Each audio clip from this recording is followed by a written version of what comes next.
Welcome to the second in my hopefully long series of YouTube videos. My name's Terry. As you can tell from my opening sentence and my accent, I'm an Australian. I retired a few years back and since then I've started a new hobby, which is long distance bike touring. In 2017 I started a what was for me long and exciting trip from the North Cape of Norway down to Malta. I rode on this bicycle. The trip was over 7,000 kilometres and it took me 3 seasons to finish because I had a few distractions on the way. So this year, in 2020, I self-published a book about that journey. It's called Cycling to the Sun. The film footage and photos which follow in this video accompany the first section of that book. They illustrate my journey from Oslo to Bodø, which I undertook by train. In Bodø I met 2 friends, Jackie and Mark, and together we took a ferry to the Lofoten Islands. We cycled along the islands for 4 days before we caught another ferry to Honningsvåg. From Honningsvåg it was a 35-kilometre ride up to the North Cape. Full of excitement about the day's journey on the train, I cycled to the railway station in Oslo. I handed my bike and all my luggage over to the attendants, climbed aboard, found my seat, made myself comfortable and promptly fell asleep. When I woke, we were travelling alongside a calm lake with forested hills on the opposite shore reflecting on its surface.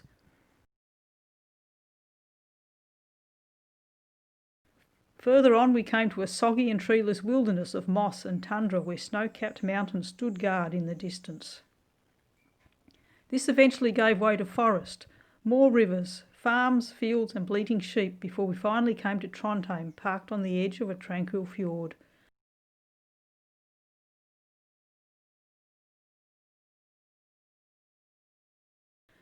In Trondheim I saw my first reindeer, a doe and her fawn wandering the streets looking for something to eat. It was the same story on the train the following day. The landscape was a repetition of the day before but was so much more dramatic, with ice-covered lakes and rivers in the mountains, deep snow at the Arctic Circle, incredibly beautiful fjords with water and impossibly deep blue, and every now and then a reminder that people actually live, work and thrive in this landscape.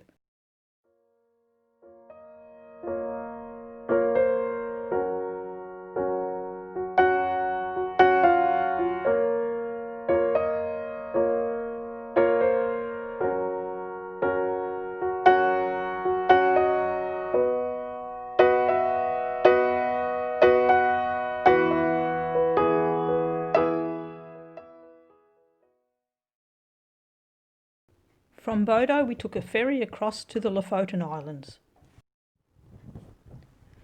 I had never heard of the Lofotens until one day I discovered this old postcard in a shoebox at the back of my mother's wardrobe. My grandparents had lived in the nearby town of Narvik during the early 1920s, and they must have visited the Lofotens and bought this postcard as a souvenir. We cycled from the ferry harbour to the southernmost village on this particular island, a place named Aar. And I realised when we got there that it was the same place as was on that postcard which my grandparents had bought 100 years ago. The buildings and the fishing boats have changed a bit since then, but the mountains seem to be pretty much the same.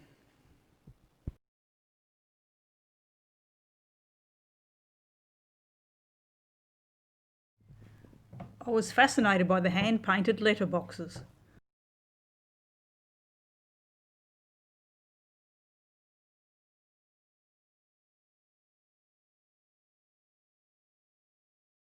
The following morning we feasted on hot fresh bread baked in an ancient oven, then rode as far south as we could go on our bicycles.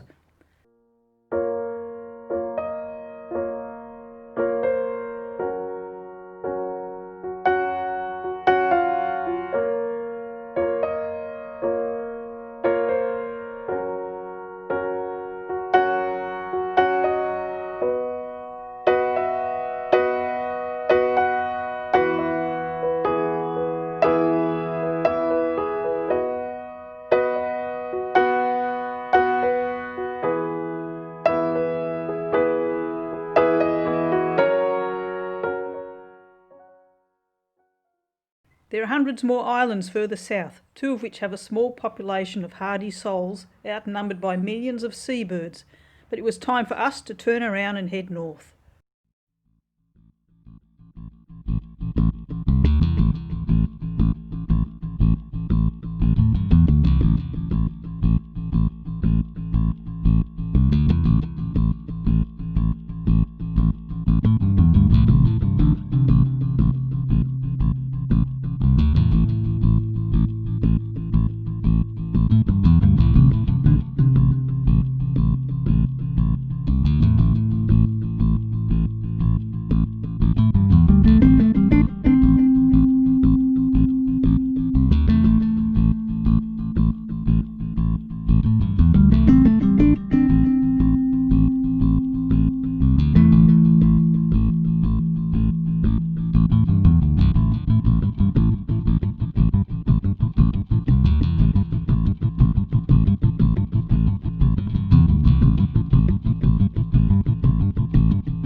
Rain hosted our picnic lunch.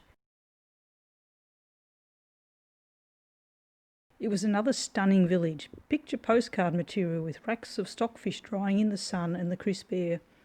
We were amused by the sign, "No ass sitting in the Lofotens." It couldn't be aimed at us, we had just cycled a whole 9.3 kilometres. The ride after lunch took us over single-lane bridges and past small villages, fishing sheds, bays and mountains. We noticed that the work buildings were usually painted an oxide red colour, while the houses were a variety of different colours. By evening we made it to Rumsberg for a total of 34 kilometres for our first day's riding. Rumsberg had a stunning beach of pure white sand. It just needed some umbrellas and palm trees to complete the tropical illusion, and some warmth in the sun too. We set off and followed the narrow road without thought or question, past fjords and mountains, over bridges and under the freshly washed sky.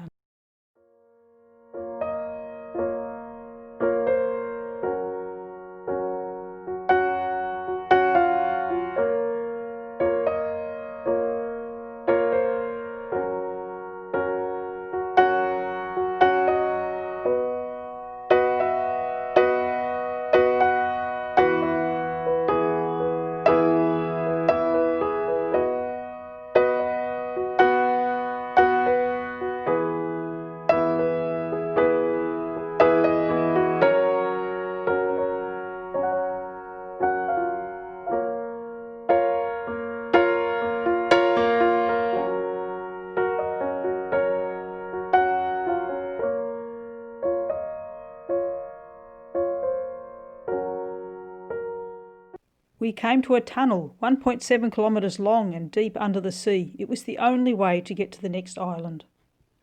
The closer to the entrance we got, the more we could hear the wind roaring out from inside, and the less I wanted to go in. Channeling the courage of the old Vikings, we entered. It was really dark. Mark yelled something at me. "What? Take off your sunglasses!" The howling of the wind and the roaring of a traffic soon knocked my confidence to zero. I fully expected a burst of flame to come racing up the tunnel, followed by the angry roar and foaming features of a huge dragon.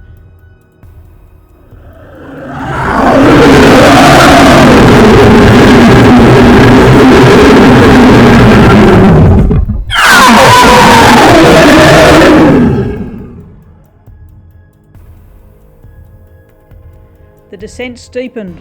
The roaring increased and I started to get the wobbles but managed to hold firm. A truck roared past, inches from my side. The slipstream knocked me sideways. I fell into the walls, scraping knuckles, elbows and bags as I slowed to a stop.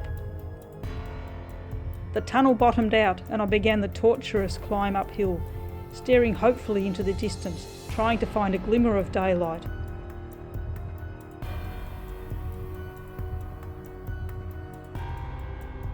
A light! But no, false hope dashed. It was just a car's headlights. I plodded on, heart thumping, sweat trickling and muscles screaming. I moved on until after an age of pulling and heaving, puffing and panting, ignoring the traffic as it raced past, I saw a tiny circle of light, growing slowly ever larger, until with a cheer of relief and jubilation I reached lovely, glorious daylight. The other side! I took a few gulps of fresh air, settled my panniers back into the correct position, checked that Jackie and Mark had also survived the journey, and slowly cycled off down the road.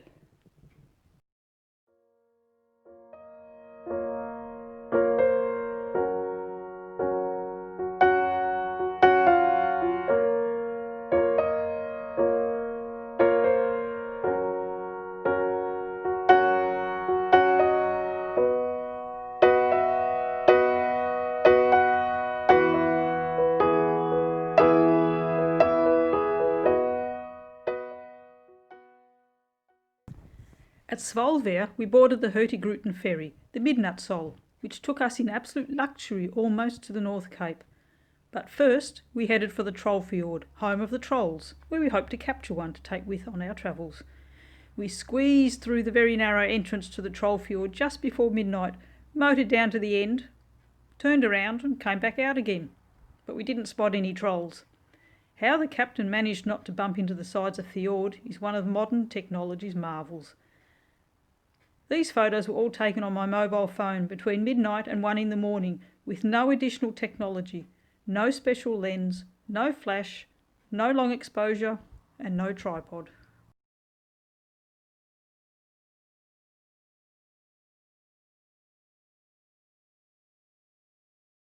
What a hard slog! 35 kilometres of mountainous riding with never-ending ascents and long but all too short descents took us from Honningsvåg to the North Cape. The lakes were all frozen around the edges. Sometimes they were still completely covered in ice. There was snow everywhere. Sometimes it glowed a lovely blue colour at the bottom of a depression, and I knew there was a lake hiding under all that snow. Beautiful but deadly to the unwary. Although the air was freezing, the day was clearing to be sunny and warmish. Just perfect. When we got to the Cape itself, the sky was a clear, deep blue. And it was 11 o'clock at night. Just amazing.